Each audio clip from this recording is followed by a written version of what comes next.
សួស្តីបងប្អូនរបៀបកាត់មាត់ចាបធ្វើម៉េចកុំឲ្យវាចំហនេះដៃបែកកូនប៉ែតវងមក5ហ៊ុនហើយនឹងបេឆោ6ហ៊ុន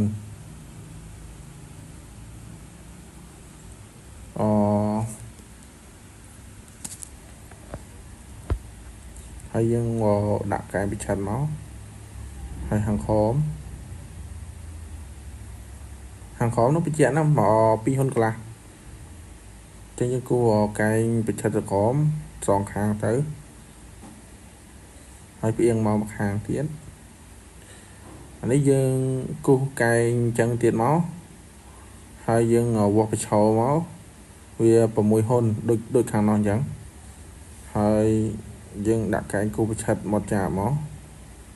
បាទហើយហាងនោះយើងមានកណ្ដុះស្រាប់ហើយបាទរួចហើយយើងចាប់ដើមកាត់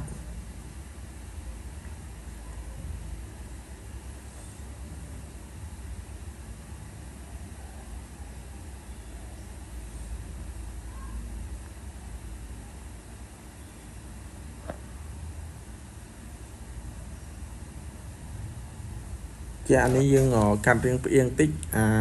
បាតក្រមហើយនឹងបាតលើដើម្បីពេលយើងដាក់ទៅឲ្យវាស៊ីគ្នាកុំឲ្យវាចំហ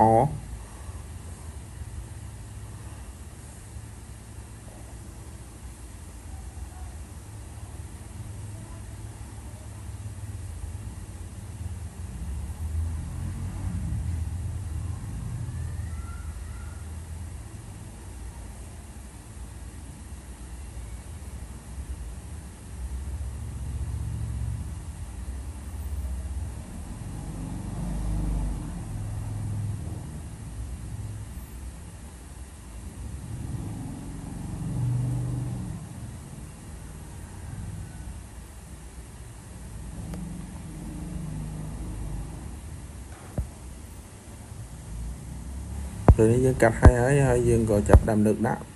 បងប្អូនជួយមើលទាំងអស់គ្នាទៅពេលដែលយើងកាត់អញ្ចឹងយើងទី1យើងស្រួលផ្សារប្រអប់អញ្ចឹងផ្សារដេរលឿនចំណាយពេលយើងលឿនសរស៊ីពេល